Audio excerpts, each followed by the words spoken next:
Cybersecurity is not a technology problem, it's a human condition. Are you optimistic or are you concerned? For every step that you take down that investigative path, you have to be thinking, how will this stand up in court? Your evidence is the data. It must be a real struggle for people coming from an investigative mindset to get into the cyber and forensics world. You're asking yourself if you need to write a warrant, then perhaps you should write the warrant. We will continue to fall behind the curve if we don't have those layers of implementing that team sport concept. Most people talking about quantum at the moment, they're just saying, will we break cryptography? When quantum from a adversarial perspective is driving AI to create attacks, that's when you're going to have a problem.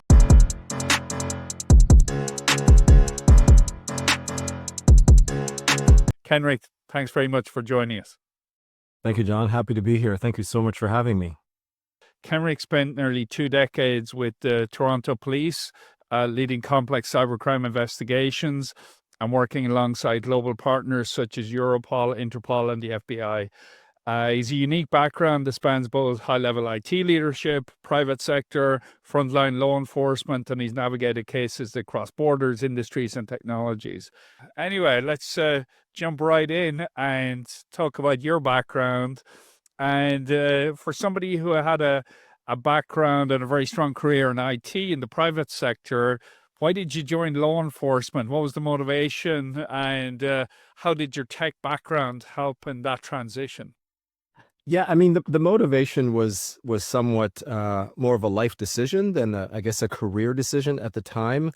After having spent the first part of my career working in the Toronto area, and then I spent 12 years in Bermuda working for 3 different companies at different levels, I returned to Toronto to try and do some consulting work. And at the time, the market was a little soft for consulting.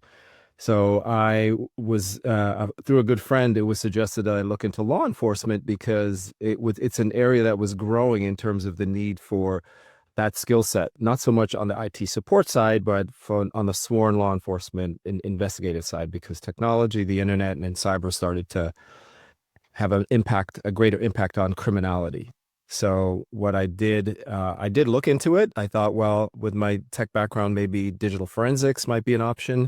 So I applied, and as fate would have it, I was hired very, very quickly.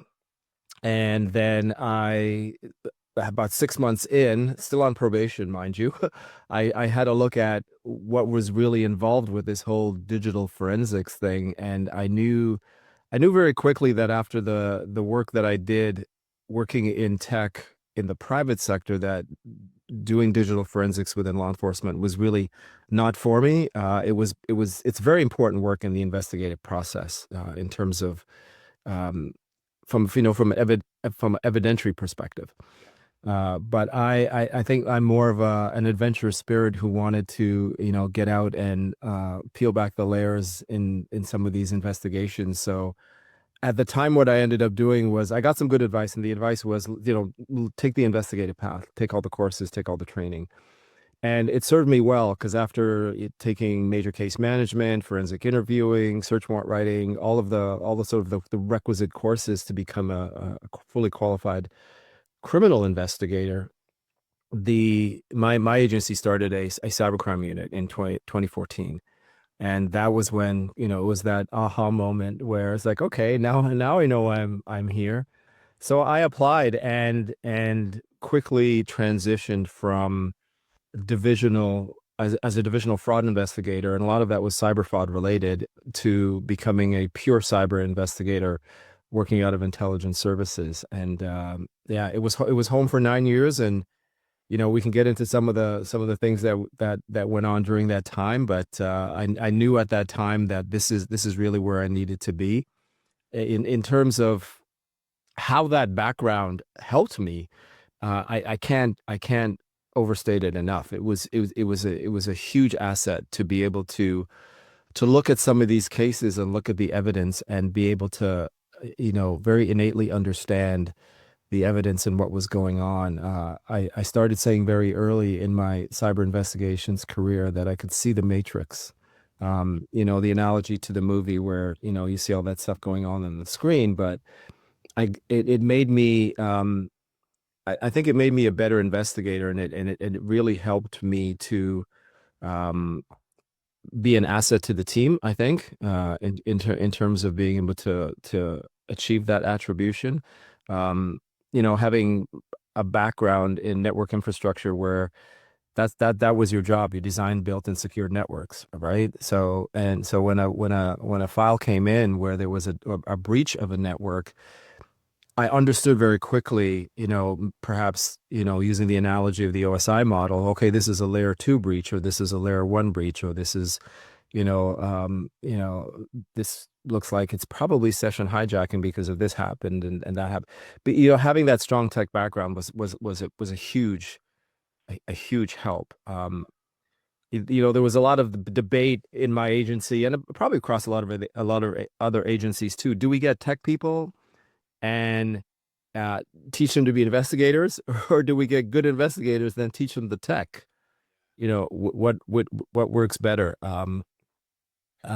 I knew the tech coming in, and I learned to be an investigator, and maybe that contributes to some bias to some degree for my opinion on it.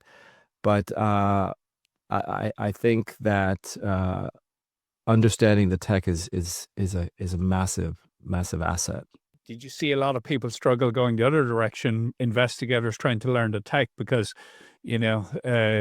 it's not intuitive, the OSI model, for example, or, that network infrastructure you talk about, or, there's all sorts of things you would have learned over the years you didn't realize were as valuable as they were going to be, that they were in the end. But it must be a real struggle for people coming from an investigative mindset to get into the cyber and forensics world then, is it?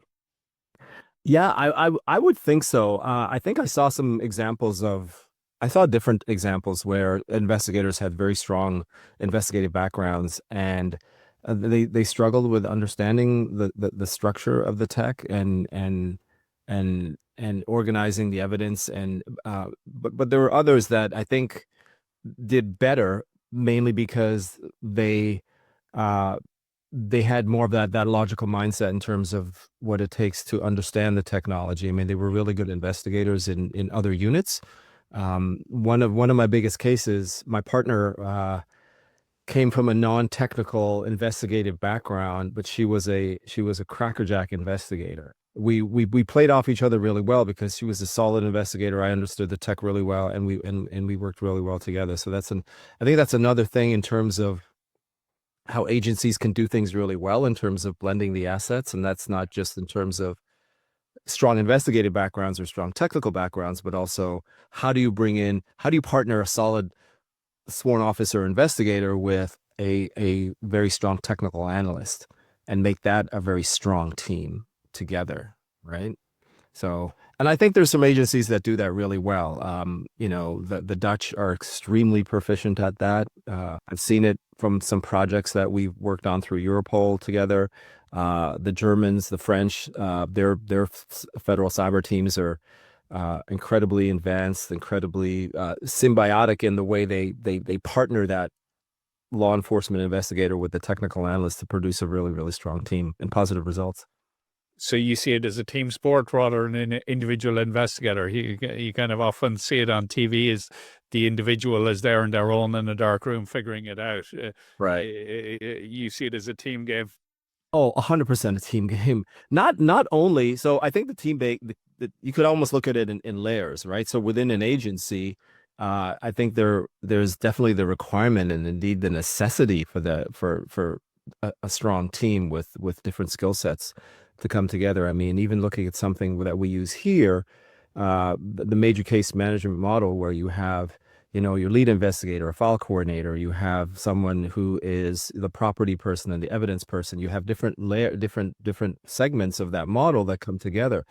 But even beyond strong teams and the team sport concept within an agency, I think internationally you need that as well. And we see that with interagency collaboration and cooperation on major projects. So it is very much a team sport. I can't stress that enough. Talk to us then about the day in the life of a cybercrime investigator. We touched on the way, you collaborate in teams, but how does a case start? How does it progress? How does it come to conclusion? What would be, a typical life cycle? Yeah, that's a great question. And I think, I mean, you used the word typical just now, and that's, it's almost the exact opposite, where there's nothing really that's atypical. When my agency, the Coordinated Cyber Center with Toronto Police first started, initially started as a support unit.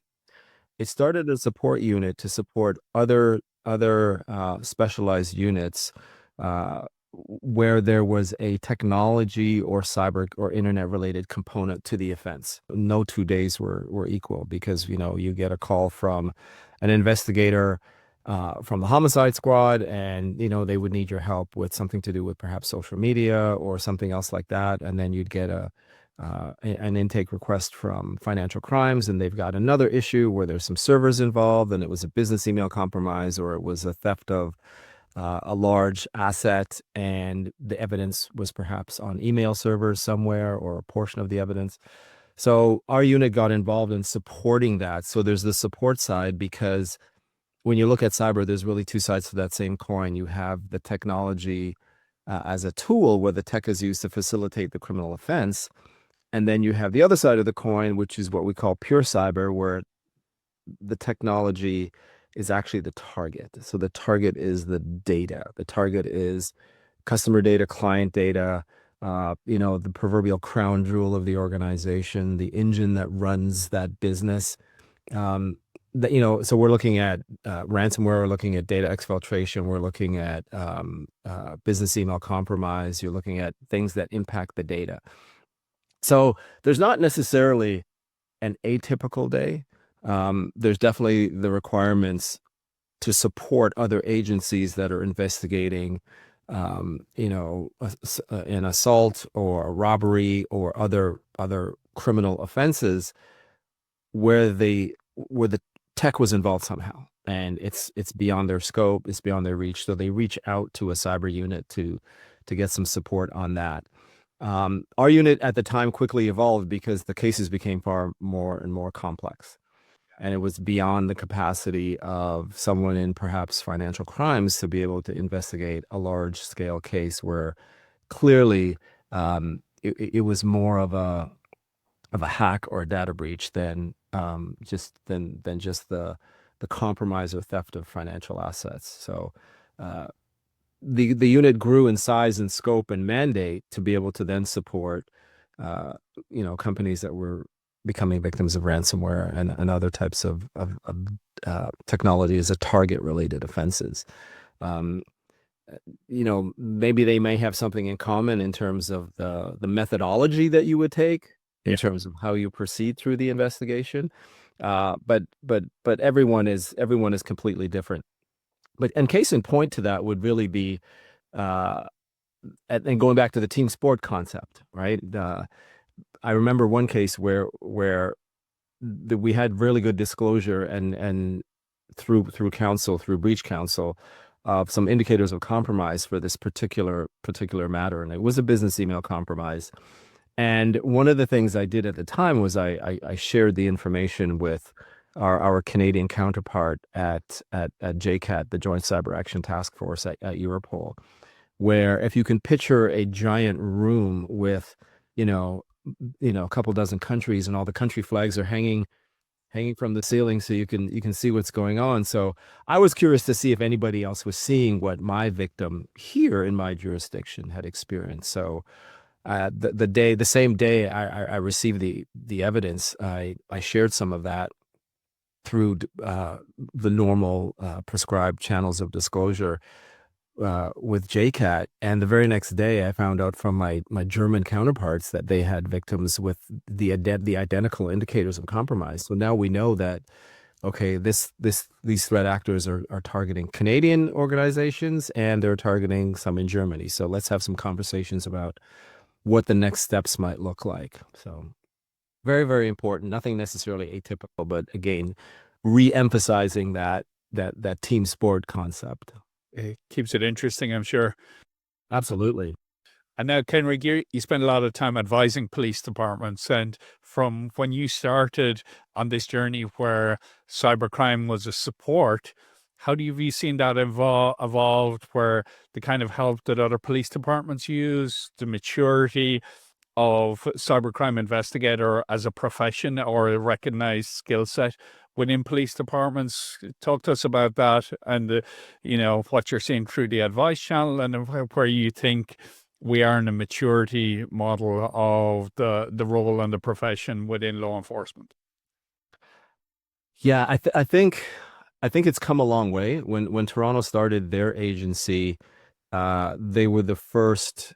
I know from a federal perspective, the RCMP were doing some things, but also provincially, the Ontario Provincial Police were doing some things in cyber. But Toronto was certainly the first municipal agency in Canada to kick off a cyber unit, and we quickly saw other jurisdictions like out in Calgary and in Vancouver and even within the greater Toronto area, York region, Peel region, they started spinning up cyber teams as well. And there was a lot of cooperation in terms of, let's not reinvent the wheel.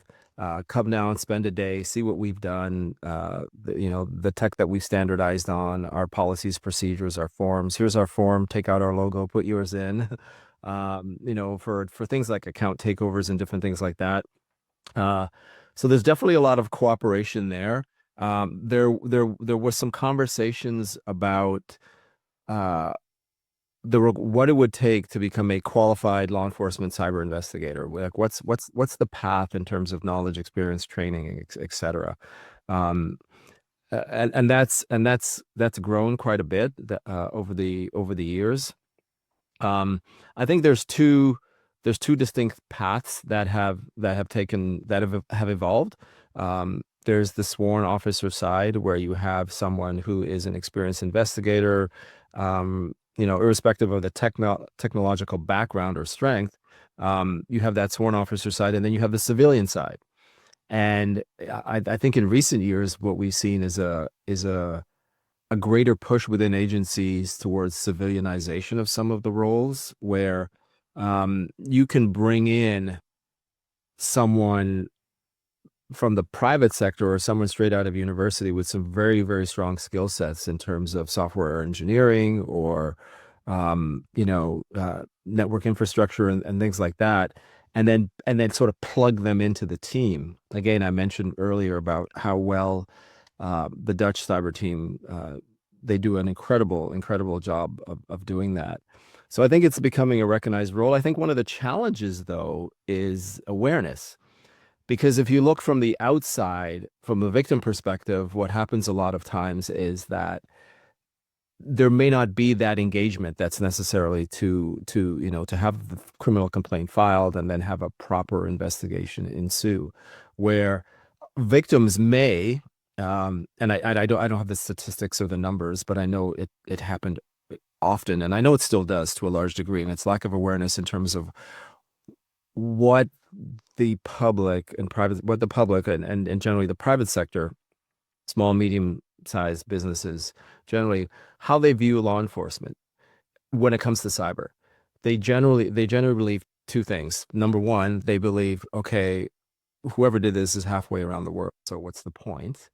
And then the other thing they generally believe is, well, why should I call the police? Like they don't have this knowledge or the skills to investigate this. This isn't an auto theft or a home invasion or any type of other traditional street crime, if I can use that vernacular. This is something completely different.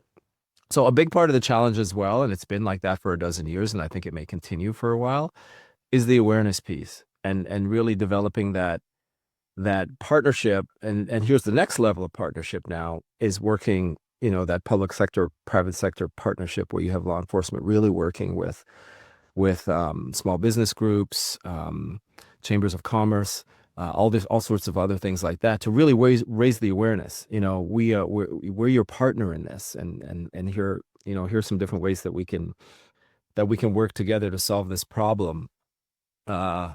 So I mean, I remember it was probably 2015. A Canadian Security Magazine had a conference. They did a series of conferences.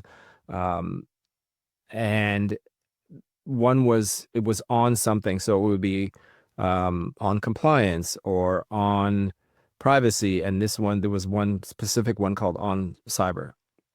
And I remember at that particular conference, a privacy lawyer got up, a breach coach got up, and he says, well, don't call the police. They can't help you. You need to call your lawyer because you need to protect your assets. You need to ensure there's privilege if you have intellectual property, et cetera, et cetera, et cetera. And I was the next speaker, and I got up and said, hey, if you get breached, call the police because here's what we can do. And here's, in fact, what's happened. It's a criminal offense. And,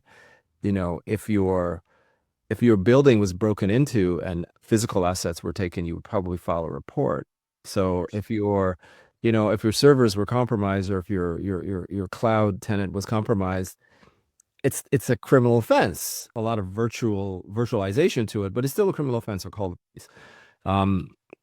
And I think another part of the perception was, well, if we call the police, they're going to come in and seize all the evidence and shut us down. And there was a time when, and I would argue that it was a very short window, a very brief period of time, where that did happen, right?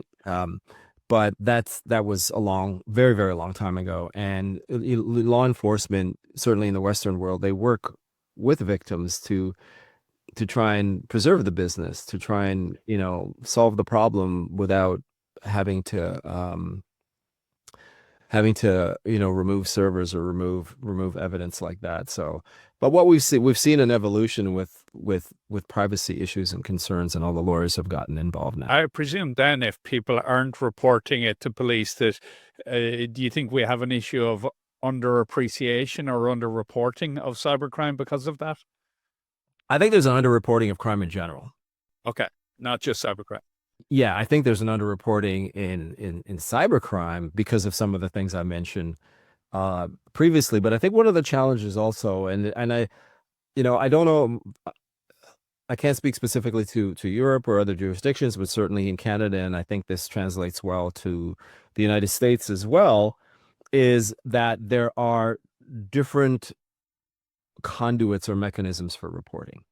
Certainly here in Canada, someone might think, well, this is a cyber fraud, so I'm going to call the Canadian Anti-Fraud Center, and I'm going to file a report.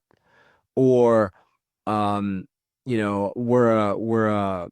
a multinational Canadian-based company, and we're all over the place. I'm going to call the federal agency, so I'm going to call the RCMP. Or, I don't know, maybe it's a tax fraud, so they call Revenue Canada or something like that. So at the federal level, there's a lot of different mechanisms for reporting, and I think having better clarity on reporting is helpful. One of the things that we always use to evangelize really is local reporting. Local reporting is the first report. So get to know your local detachment, your local division, your local police agency. Find out if there's a cyber team. Find out if there's a cyber fraud team, and have a coffee with the investigator. Go out to some of these conferences and listen to some of these talks and ask the tough questions, so that when and include law enforcement from a reporting perspective in your playbook, right? From a regulatory perspective, there's probably a lot of folks that you need to reach out to in terms of stakeholders and like for example, in Canada, the Privacy Commissioner, the Office of the Privacy Commissioner is generally on, the call tree for who we need to contact in the wake of a breach. Law enforcement should be there as well. I would have thought, though, that with the prevalence of cyber insurance, that people will be much more inclined to report, because in order to make a claim, that they need to have law enforcement involved. Or does that tell you a lot of people aren't calling on their cyber insurance for various things, for various reasons? Well, I think that might be a jurisdictional thing as well. Certainly in Canada, to file a claim for cyber, you don't have to contact the police. I know that from a regulatory compliance perspective, there were early versions of PIPEDA that basically stated that, from a I guess from a due diligence perspective, it would bode well in terms of reducing overall risk if law enforcement was involved. I mean, there was all sorts of colorful and fluffy language around whether or not law enforcement should be contacted. Uh, I think I mean, it comes down to two things. From a cyber insurance perspective, it's about risk management and, you know, really, how are you going to be accountable to the stakeholders when that question is asked? And it's about really understanding what you're protecting, and it's understanding, is the policy that I have adequate for my business, and does it keep me compliant? As a consultant, so if I put my consultant hat on, I've had clients who have said, our cyber insurance expires in 3 months. We're not sure what to do in terms of renewal. Can you have a look and tell us, do we have enough? Is it worth it? Is it worth it? So this one particular client, which obviously I can't name, but I had recently gone through an exercise of doing a penetration test for them, and I had created a custom tabletop exercise, and we're about to get ready to run that with their team. And then the cyber insurance thing came up, and I said, sure, I'll have a look. And I had a look, and the problem there was that if they had a breach like that day, they probably would not be covered because of all the things that I discovered, a couple months earlier when we did the pen test. And then the reality is that, well, okay, the results of the pen test said, here are the Class A recommendations that you need to fix today. And if you can fix them, that could bring you into compliance for your policy. So again, it just comes down to risk management and making some decisions. There are companies that try to self-insure, which is, an option. But then again, it's back to, it's very brave, and it comes back to, compliance. Are you in an industry that's heavily regulated, and also stakeholders?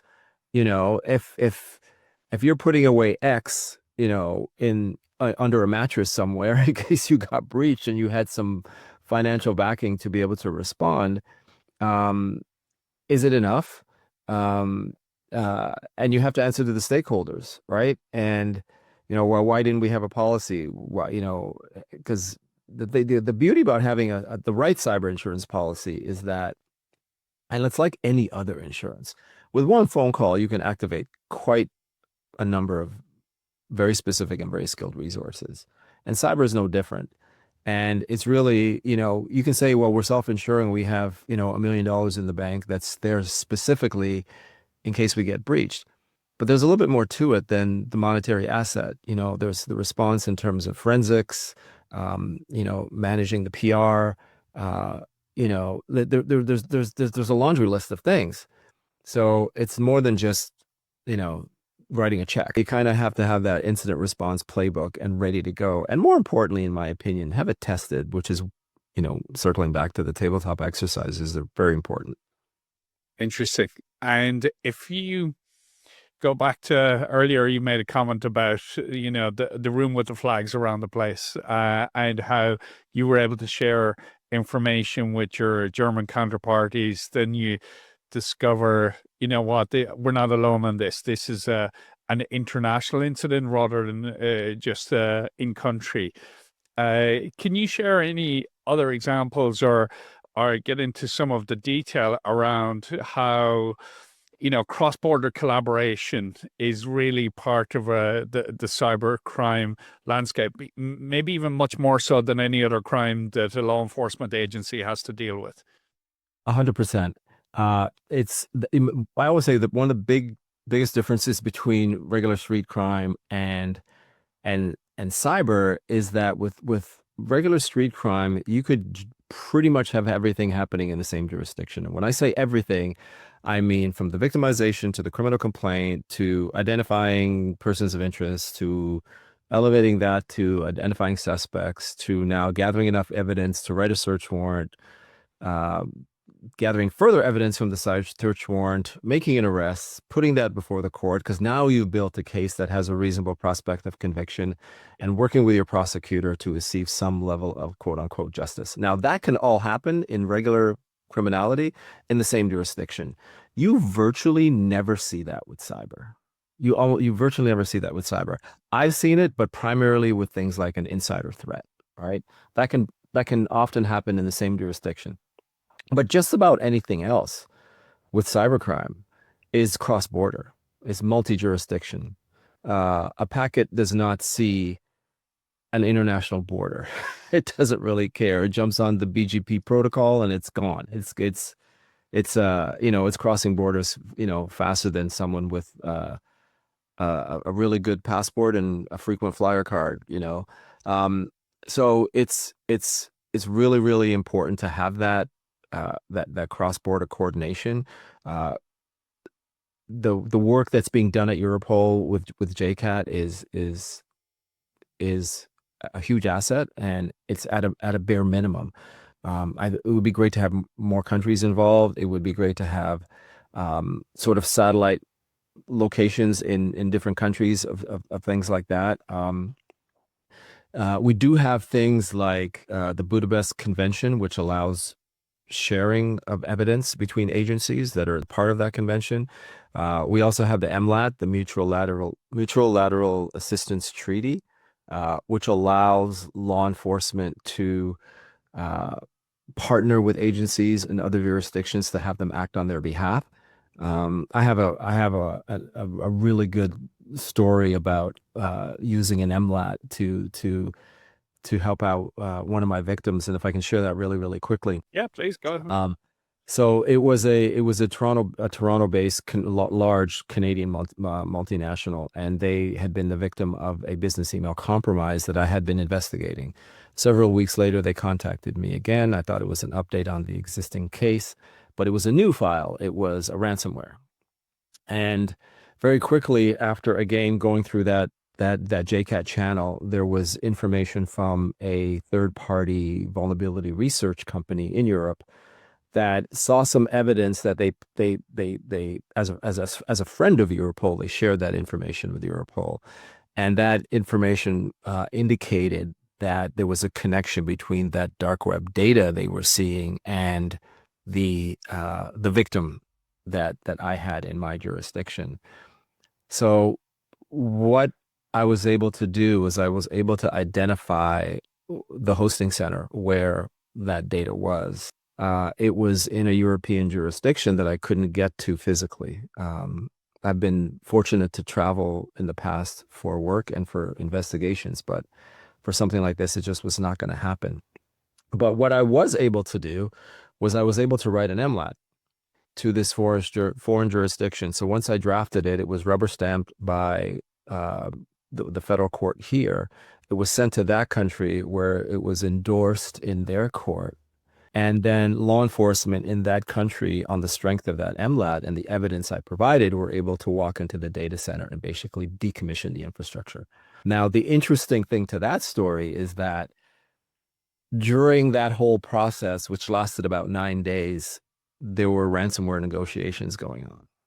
So now that we've decommissioned the threat actor's infrastructure, the victim has leverage, which played out really, really well, and we ended up saving. We're able to contribute to saving them literally millions of dollars. Did you buy the keys for the ransomware? Well, what ended up happening was that once we're able to decommission the servers, we actually had the hard drive sent to us. Right, we're able to. There was no plan on paying at the time. The plan was to let's remediate, let's rebuild our infrastructure on this side, but we need to because there was a small amount of exfiltration, so they were negotiating that side of it. But I was also working with them again through counsel to say, okay, look, I've identified where your data is. I'm going to try and get this thing decommissioned, right? And that's a win sometimes. I think that's another message that needs to get out there in terms of awareness. It's not necessarily always about putting handcuffs on the bad guys. That a win can also be taking down their infrastructure, because you have two things. Number one, they have to start over. But number two, a tremendous amount of evidence could be gathered from seizing that infrastructure, right?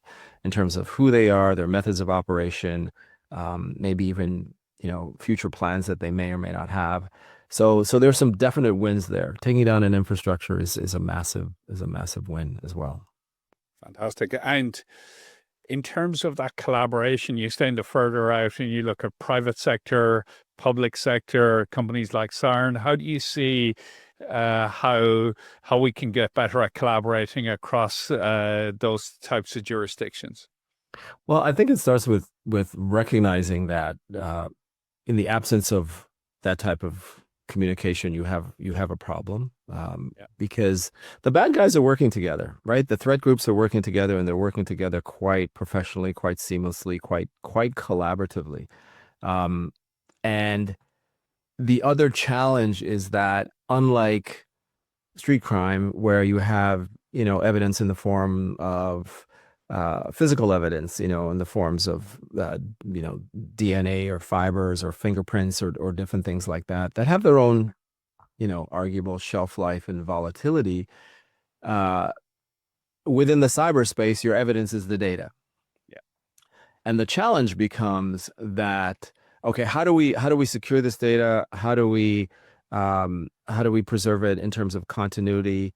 How do we prepare it for court? How do we work with a prosecutor to help them understand digital evidence, right? And it becomes further complex because the evidence, which is data, there's just becoming more and more of it, right? There's becoming more and more of it, and not only in terms of volume, but in terms of sources, right? Gone are the days where you're gonna seize a cell phone, incident to arrest, forensically examine the cell phone, and find the smoking gun. It's becoming far more complex than that now, right? It's going to be a cell phone, multiple cell phones. It's going to be other devices, laptops, servers, in the cloud. It's going to be PCAP files. It's going to be, data that you receive as a result of a court order, like a production order, or some other type of subpoena, in like what they would do in the U.S. Now you've got dozens of sources. You've got terabytes of data. And you have, in a simplistic case or scenario, an officer or two and an analyst or two sitting down trying to wade through this quagmire of evidence and trying to put the pieces together. So we need partnerships. We need partnerships, and we need better tools to be able to do this, right? And I think this is where organizations like Siren come in and provide those tools. I can tell you that there were cases that I've worked on in the past, so like around maybe pre-COVID, 2017, 2018, even up to 2022, where the just ridiculous amounts of volume of the data that took months to get through to actually form that constellation of evidence into a picture. Now, okay, now I've gone from reasonable suspicion. I actually have reasonable grounds now. Now I can write a warrant. Now I can do this. Now I can do that. But with the right tool, that's now distilled down to days. You can do that in days, right? And the pace at which, and this is why it's important, the pace at which the threat groups are moving makes it incumbent upon law enforcement, government agencies, the private sector to work together, right? There's something, and it's the saying that I have on my LinkedIn profile. I say that, cybersecurity is not a technology problem. It's a human condition that will force all of us to work collaboratively at the pace of the adversary just to stay in the game. And I said that one time at a conference years ago, and somebody remembered it and they brought it up, and then somebody remembered it again, and I used it again. And I was like, okay, I'm keeping that quote because I said it. Yeah, but it's huge. It's important. It's absolutely important. And I think that we will continue to fall behind the curve if we don't have those layers of implementing that team sport concept internally within agencies, externally in terms of multiple agencies working together, but also now partnering with organizations that are developing advanced tools that can help short circuit that investigative path. Because by the time you doing it the old way, if I can call it that, by the time you do that, the bad guys are gone. They're already moving on to the next thing. We have to shorten that investigative cycle to the point of attribution where you either have enough evidence to, make a physical arrest, or at least you have attribution where you can bring down a threat actor infrastructure, get the intelligence, make them start over. So, Kenrick, you're talking about how the problem has increased in complexity and scale.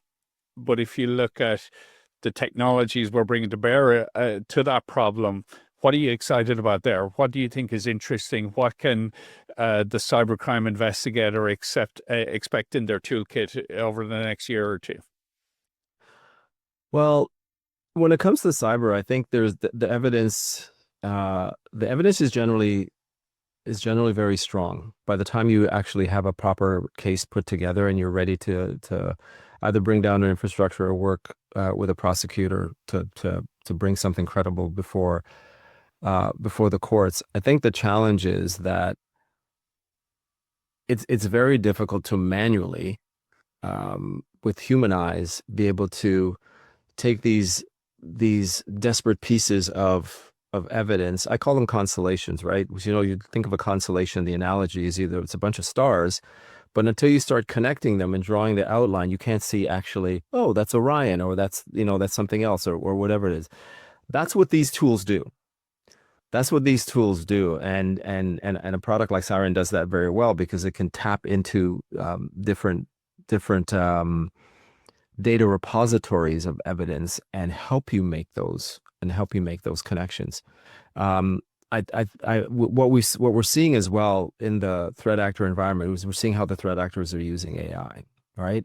We're seeing how they're using it. We saw how they were using it in terms of reconnaissance, in terms of the first phase of the attack kill chain. Now we're seeing it in all aspects, how they're using AI. So now that makes it that more important that we start using AI in the tools that we're using, not just in terms of threat detection, but also in terms of the investigative process, right? In terms of being able to make those connections.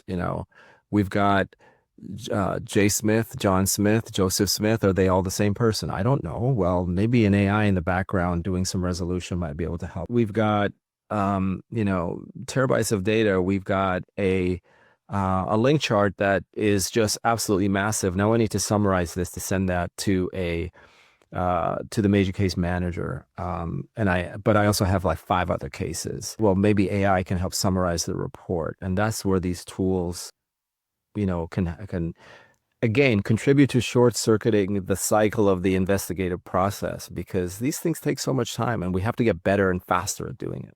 That's where we're really excited about AI coming to the law enforcement side of the equation. As you said, on the threat side, it's there, and Oh, absolutely. so we need more automation, more AI, more capability to get through the caseload, because the caseload is growing, and we need to help people get through it quicker. Yeah, the caseload is growing not only in volume, but the caseload is growing in terms of complexity. And that's what AI is doing in terms of its impact on cybercrime. It's not creating new crime. We haven't seen that. We haven't seen that yet. I'll tell you in a second when I think we're going to see it. But what we're seeing is the AI impact on cybercrime is increasing volume. It's increasing the veracity of the attacks. It's increasing the ability to be able to recon quickly and target very, very specifically.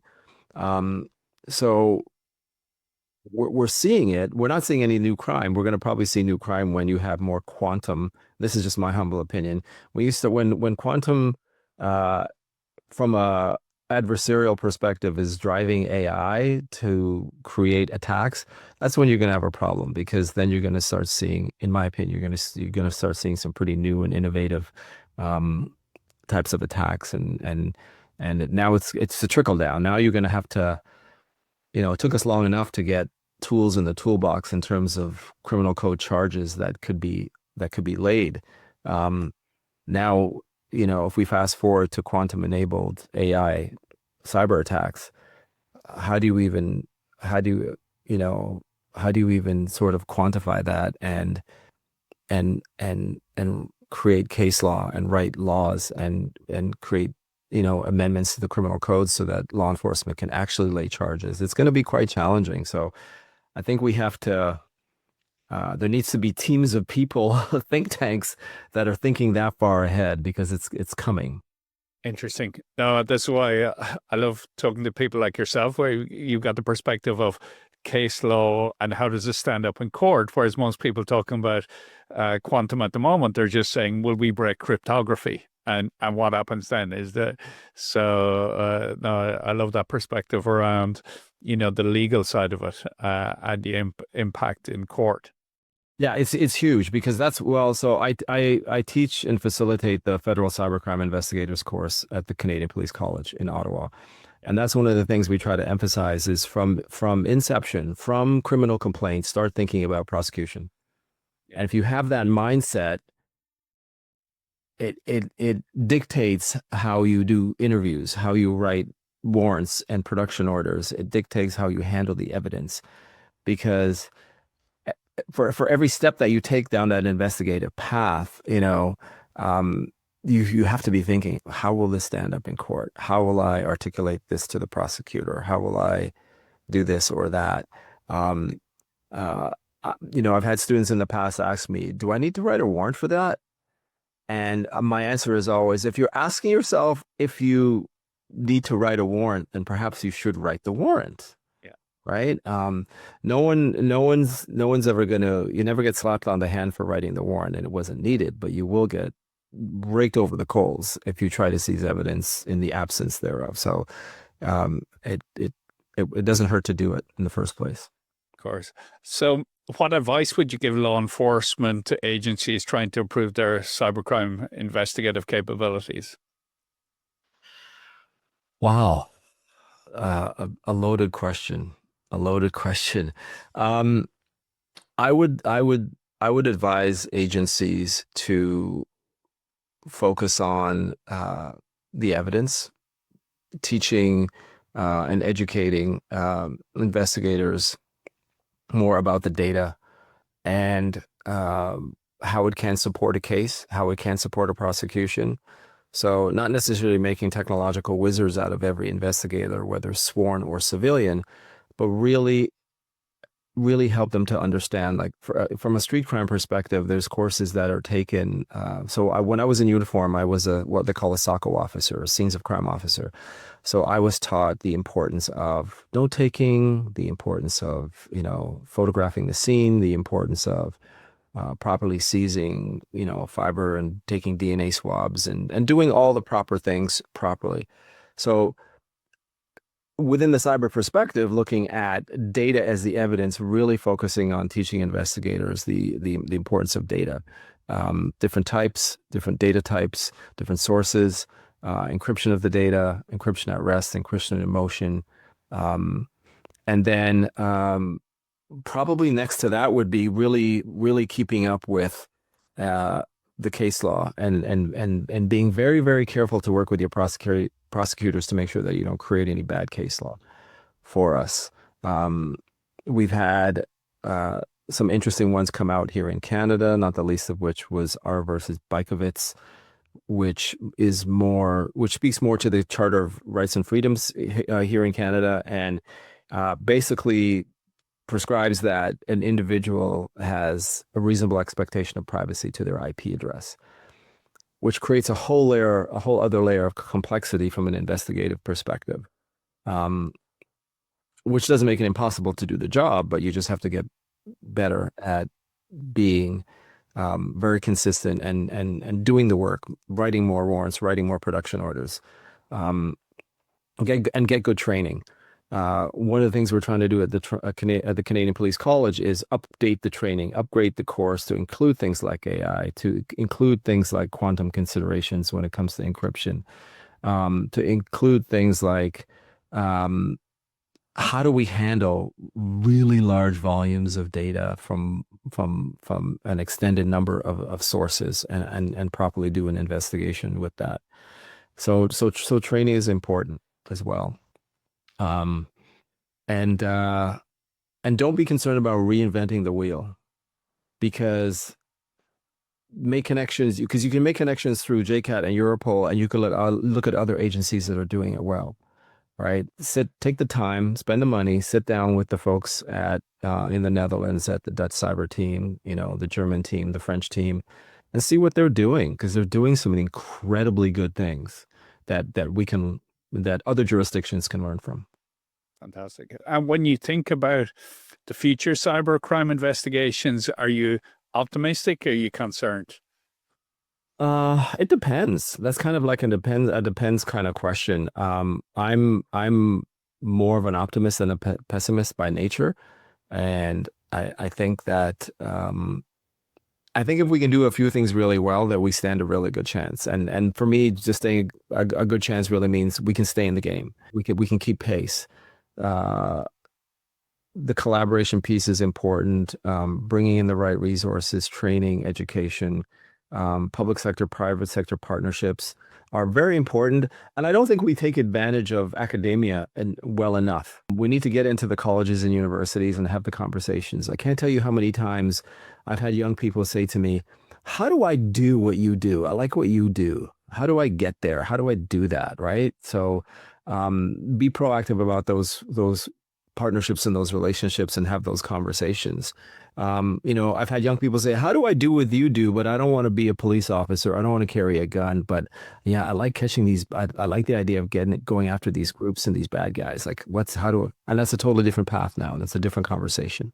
So I'm optimistic, also because of those conversations with young people. I think the future looks promising. I've recently sat with 5 civilian members of the RCMP who are looking to get an exemption from the Federal Cybercrime Investigators course. And they're absolutely brilliant. They have advanced degrees in some sort of tech discipline, but they've never written a warrant. They've never interviewed anyone. They've never managed a case. They've never participated in a search and seizure of digital evidence. But I see a tremendous amount of potential there, right? I can see there was another young man who is a civilian who both of his parents were federal officers, and now he's a civilian analyst in a cyber team, and he's absolutely brilliant, and he could probably make an arguable percentage increase in salary if he went to the private sector, but he has a passion for the job. He has a passion for casework and investigations and really making a difference. So I think it'd be great to, for law enforcement to try and, whether it's through the recruiting or training and education sections within different agencies, get into academia and find these diamonds in the rough and work with them on internships and mentorship programs. And they do it in the private sector, right? And it works. And it works. They go in, there's, I don't know about, there's budget for signing bonuses at police agencies and different things like that, but there's other incentives. And you will find the ones who are in it out of their heart and out of their passion, right? They're not necessarily in it for the money, because with the skill sets they have, they could go elsewhere. Those are the people we need. And I think there's a lot of them out there. So that's fueling my optimism. Excellent. Good to be optimistic. And finally, what's your most urgent technological ask, if you're to have one on behalf of the community, whether it's possible or not? We don't mind. Oh, wow. That's another good question. And there might be a list, and I know we don't have enough time to go through a list. I think the first thing would probably be to make steps toward reducing the amount of the proverbial 0 days that are out there. I think within technology companies, both hardware and software, there's a drive to get to market. I think unfortunately sometimes it fuels less than stellar QA on the product before he goes out there, right? So I would like to see some sort of guidance or some sort of, I don't want to be as heavy-handed as to say some sort of regulation that will force tech companies to be more accountable for stuff like this, because I don't think you can put the perfect product out there. Conceived and developed and marketed by human beings, and we ourselves are imperfect. So we're never going to make a perfect product. But I think we can do a better job. I think we can do a better job about putting better tech out there. So that would probably be like the first and foremost, my number one thing. My next thing is not so much the tech, but it kind of follows the tech. I mean, we've seen, like with Moore's Law over the decades, how tech just has gotten better. It's gotten smaller, cheaper, faster. But then software, both operating system and application, has always kind of lagged behind the pace of hardware development. I don't know in what universe this is possible, but I'd like to see that gap narrowed, where we have the NVIDIAs of the world creating these great technologies. And I bought an Apple MacBook, an M1, just when I was leaving law enforcement, as a sort of like a retirement gift to myself, a pretty beefy computer. And then within no time, the M2, then the M3. So that tech is moving very, very quickly. It'd be nice to see the really good, secure operating system and application software moving at that same pace as well, or lagging a little less behind. And I think that will definitely help from a cyber vulnerability perspective as well. And then probably lastly, again, it impacts the tech, but it's not super tech. It's the judiciary. I'd like to see the courts move a little bit faster with what's happening when it comes to laws and case law and things that support investigations, so that we have better tools and better cooperation internationally. And maybe look at separate extradition when it comes to cyber. I think we kind of need to work better when it comes to stuff like that, and then not necessarily lower the bar. I had a case one time where we ended up arresting this individual here in Canada, and he victimized to the tune of tens of millions of dollars, U.S. citizens. But as the investigation matured, it was discovered that a lot of that victimization was when this individual was a young offender. And this agency kind of, they were tracking, but then they declined to extradite, because they just, as a policy, they don't extradite young offenders, and I get that. They're just kids, really. But then there needs to be something else. Or how are we going to teach these young people to use their powers for good, and not bad stuff? So Recruit them into policing. Which has been done to different levels. We had a matter that we worked on a long time ago with the FBI, and the individual was here in Canada, and we ended up working with the FBI. I was actually the property officer on that case, and after the thing went through the courts, we actually worked with that young person who was in university at the time, to come in and work with our team. So we got cyber officers from about half a dozen different agencies in the same room, and basically he set up some virtual servers with Easter eggs and allowed us about 15 minutes to go at each IP to see how far we could get, and then said, okay, this is how I would do it. And we were able to learn from that process in terms of the path a potential threat actor could take, and also the evidence trail that they're leaving behind. So those types of things actually really work. So if you're not going to extradite a young offender, there has to be something else. For street crime back in the day, we used to call it the youth diversion program. So maybe there's something for cyber for that. There are resources there that can be used. I mean, you flip them to the good side, away from the dark side, and then we start narrowing that gap even further at a better pace. Fantastic. Well, on that optimistic note, Kenrick, we'll leave it there. And thanks for joining us on the Cyber Investigators podcast. It's a great conversation. Oh, thank you so much for having me. It was an absolute privilege.